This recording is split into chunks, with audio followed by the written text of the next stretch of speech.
Salut les amis, c'est PKLN, j'espère que vous avez la forme. Aujourd'hui, on va parler des news. À quoi servent les news? Avant ça, je t'invite à t'abonner à la chaîne si tu ne l'as pas encore fait, à mettre un petit like, un petit commentaire, ça fait super plaisir. Et allez, suis-moi, c'est parti.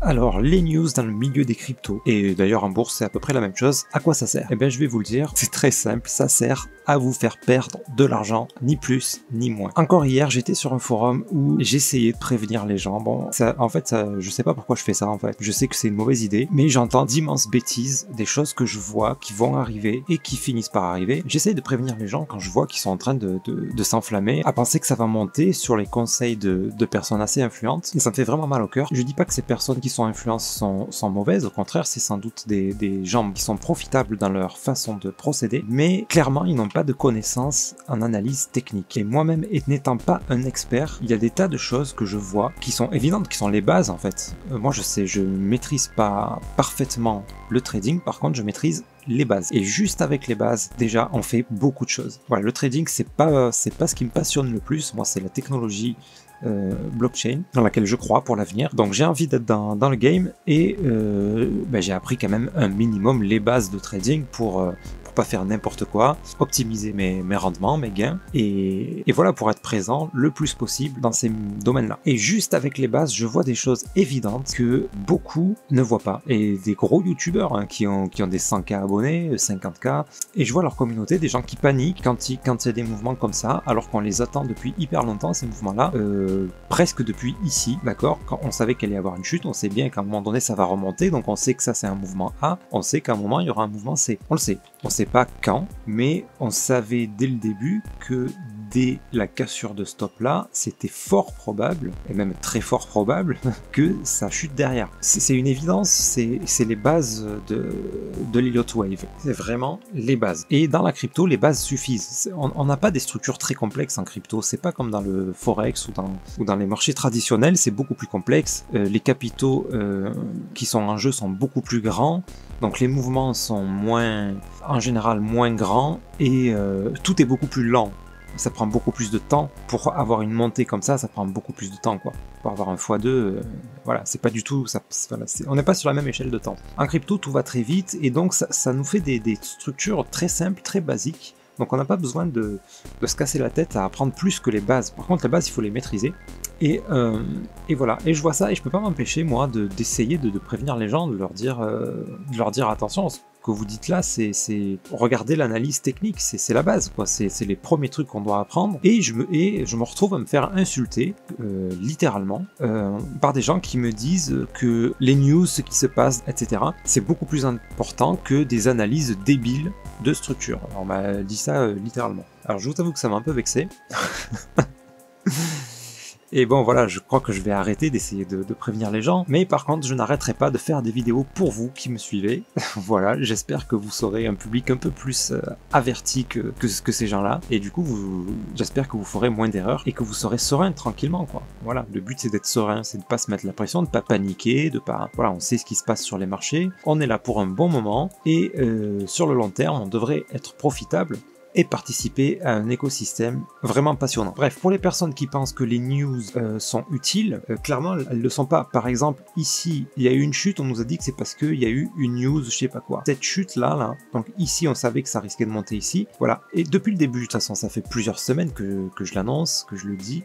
Je suis pas le seul à le dire, attention, hein, je dis pas que je suis Madame Irma, hein. Mais l'analyse nous dit que là, même si on monte là, on va avoir une autre chute là. Voilà, je veux dire, là, on a un setup qui commence à devenir un setup de vente.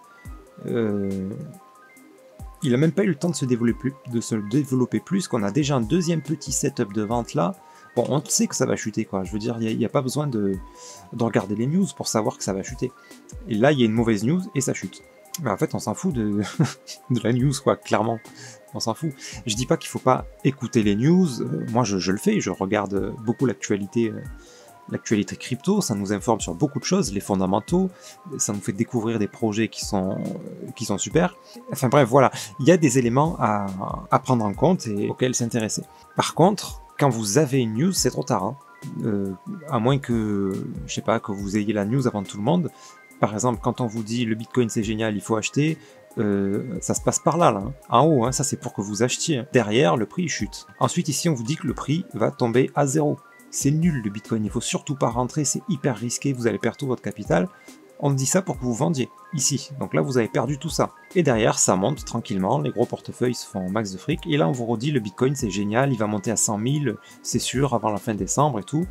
Avec tout le monde qui joue le jeu, les youtubeurs ici et là. Alors les youtubeurs, attention, je les accuse de rien du tout, je pense que c'est juste qu'il manque un petit peu d'informations techniques. Je pense que c'est juste ça. C'est pas de la mauvaise volonté, de la mauvaise foi. Mais voilà, les news, c'est ça qu'elles vous disent. Ici, là, on commence à vous dire, ça pue la merde, la Fed va mettre un frein à tout ça, boum, comme par hasard, ça chute. Mais depuis là, on le sait que ça va chuter.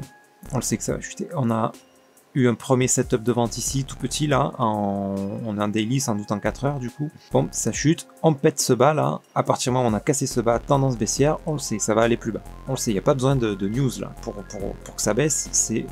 Voilà.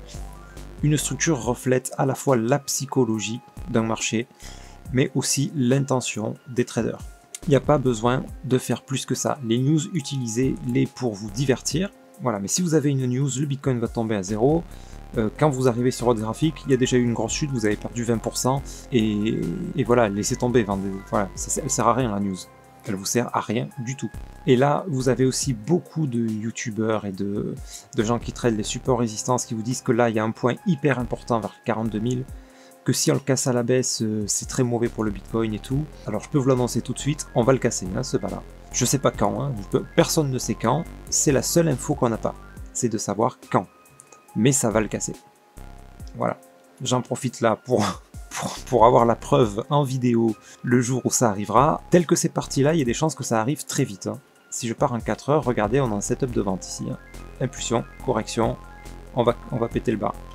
Je pense que ça va se faire immédiatement, là, quasiment. Peut-être dans les... peut-être demain, enfin le temps que je poste la vidéo, il y a même des chances que ça soit déjà cassé ce bas là. Je pense, je peux me tromper. Techniquement, c'est encore possible qu'on remonte là avant de venir casser le bas, techniquement. Mais là, quand on a un setup de vente, je peux presque vous prédire qu'on va avoir une mauvaise news. Bref, tout ça pour vous dire que les news c'est ridicule. À chaque fois qu'on vous a dit que le Bitcoin ça allait être de la merde, les gens se sont fait des millions sur le Bitcoin. Et bien sûr, c'est pas les petits portefeuilles qui se font des millions en général, c'est les gros investisseurs. Donc ne tombez pas dans le panneau les amis, soyez malins. Voilà, les bases de l'analyse technique, n'allez pas chercher plus loin, ça fonctionne. Jusqu'à maintenant, ça fonctionne, jusqu'à preuve du contraire. Alors, ça veut pas dire que ça fonctionnera toute la vie, hein. Attention, le Bitcoin peut un jour tomber à 0, c'est possible, encore une fois, mais quand vous aurez cette news, la vraie, hein, si vraiment il y a un problème sur le Bitcoin, quel qu'il soit, hein, quand vous aurez la news, ça sera trop tard, hein, le prix sera déjà très très bas, ça vaudra même pas le coup de vendre, il vaudra mieux attendre en espérant que ça remonte. Voilà, on connaît le risque des marchés financiers, encore une fois, je rappelle qu'on met pas tout son argent là-dedans, mais on en met une partie, c'est toujours mieux là qu'à la banque, et on profite des gains quand il y a des gains à faire. Si on a fait 10 investissements, qu'il y en a 2 qui se cassent la gueule, ben s'il y en a 8 dans lesquels on est profitable, au final on a gagné de l'argent. C'est ça qui compte. C'est pas un hasard tout ça c'est manipulé. L'opinion publique elle est manipulée, on le sait. Elle est manipulée partout, que ce soit en politique, dans les médias, enfin voilà, tout est manipulé comme ça. Voilà, tombez pas dans le panneau, tout ça on le sait, il faut composer avec ça. L'analyse graphique, technique, c'est la seule chose qui nous prévient des mouvements. C'est la seule chose. Voilà, si vous voulez encore une fois la preuve, impulsion, correction, d'accord, dans ce sens-là. Parce que si on descend comme ça, qu'on a une impulsion dans l'autre sens et qu'on corrige comme ça, là par contre, ça veut dire que ça peut se retourner et monter. Hein. Là, regardez, impulsion, correction, la correction, on monte plus haut. Là, il y a des chances qu'on remonte encore plus haut, ou pas, hein, peut-être que ça va être tout de suite, mais on va descendre casser ce bas là, et donc potentiellement casser celui-ci. Et une fois qu'on aura cassé celui-ci, eh ben, ça va continuer à traîner, et il y a de fortes chances qu'on termine notre A, B, C. Et là, tout le monde va vous dire, c'est fini le Bitcoin, tout ça. Et vous verrez que c'est à ce moment-là que ça va repartir. Donc attention, hein, je vous dis pas que c'est dans 5 minutes que ça va arriver, ça peut prendre des mois. Et encore une fois, il peut même se passer ça, que ça pète le bas là, que ça monte, que ça nous refasse un B comme ça, pour descendre ensuite et terminer le C. D'accord? On ne sait pas comment ça va se faire. Voilà, encore une fois, je parle toujours que du Bitcoin. Pourquoi? Parce que vous avez dû constater ici, si vous avez un bag avec du Bitcoin et d'autres cryptos, tout votre bag a perdu 20% cette nuit, hein, 10-15% là. Enfin, cette nuit ou hier, je sais plus quand d'ailleurs. Voilà, il y a tout qui a baissé, hein, tout qui a perdu 10-15%. Voilà, le Bitcoin, il mène la danse en fait. Hein. Ça veut pas dire qu'il ne faut pas prendre en compte les setups des autres cryptos, d'accord? Parce que si le Bitcoin stagne ici là, pendant un mois, mettons, ben pendant un mois, les autres cryptos peuvent monter, descendre, il peut se passer des choses. Mais on doit toujours prendre en compte le Bitcoin. Je veux dire, comme je vous avais montré là sur le Theta, j'ai pris un petit setup d'achat, mais je me suis méfié, j'ai très vite mis un break-even parce que justement le Bitcoin, on avait potentiellement une chute ici. Et si ça chute, je savais très bien que le Theta allait chuter aussi, et donc mon setup d'achat, il sert plus à grand chose. Hein. Bon, oui, voilà, on a exactement le même setup que Bitcoin, il y a des chances que ça descende encore. Donc là, si ça pète ce bas, le setup d'achat, là, il est terminé. Hein. Bref, les amis, suivez les news, faites-vous plaisir, mais n'en tenez pas compte dans vos analyses ou dans vos choix d'investissement. D'accord, vous pouvez bien sûr par contre profiter des news sur les fondamentaux, ça c'est important, de voir les évolutions des projets sur l'aspect utilitaire. Ça c'est hyper intéressant et ça permet de voir un projet comment il se développe et si vous y croyez, si vous avez envie d'investir pour l'avenir dessus. Ok, ça c'est utile. Mais le reste du temps, les supports résistance, les news, on s'en fout totalement. Ce support-là, on va le péter. Et c'est pas grave qu'on le pète, c'est pas grave, c'est même très sain, c'est tout à fait normal. On attend justement cette cassure. D'accord, si on veut faire du trading, si on veut faire de l'investissement, on est à un super prix là pour commencer à acheter. Hein. Parce qu'il peut le casser à peine et puis remonter tout de suite et vous n'êtes pas dans le train, c'est dommage. Bref, on est dans des prix cool. Voilà, comme je vous ai dit, moi je l'attends plus bas, donc là j'en ai acheté ici, j'attends encore un peu plus bas pour tenter d'en racheter plus. Et puis si ça arrive pas, ben tant pis, je profiterai de ce que j'ai déjà là. Et ça sera déjà bien. Voilà, on a un bon 90% de chance de venir le péter là, ce bas. Et c'est très bien. Tout le monde va s'affoler à ce moment-là, tout le monde va vous dire c'était un niveau hyper important. Bref, il va se passer un peu comme ici, là on va rester longtemps par là. On va remonter un peu, redescendre, bref. Ça va traîner quelques temps. Et a priori, sur notre analyse technique, notre tendance, elle est haussière. Elle est méga haussière. On pourrait même venir péter ce bas-là, venir descendre ici, ici, même descendre là, à 12 000. On est toujours haussier sur le Bitcoin. S'il descend à 12 000, moi, limite, je fais un prêt, j'en achète quelques-uns. Là. Voilà. Et pourtant, tout le monde vous dira ici. Donc, vous voyez qu'on a une énorme marge, en fait, avant de dire le Bitcoin, ça craint. Là, on est bon. Ça peut descendre, vous inquiétez pas. Sur le long terme, on est toujours sur une superbe tendance haussière. Et puis voilà, je pense qu'il y a un bel avenir pour ça. Maintenant, attention, ça n'est que mon avis, ce sont mes analyses. N'hésitez pas à comparer avec les analyses d'autres youtubeurs, qui ne sont pas du tout du même avis que moi d'ailleurs.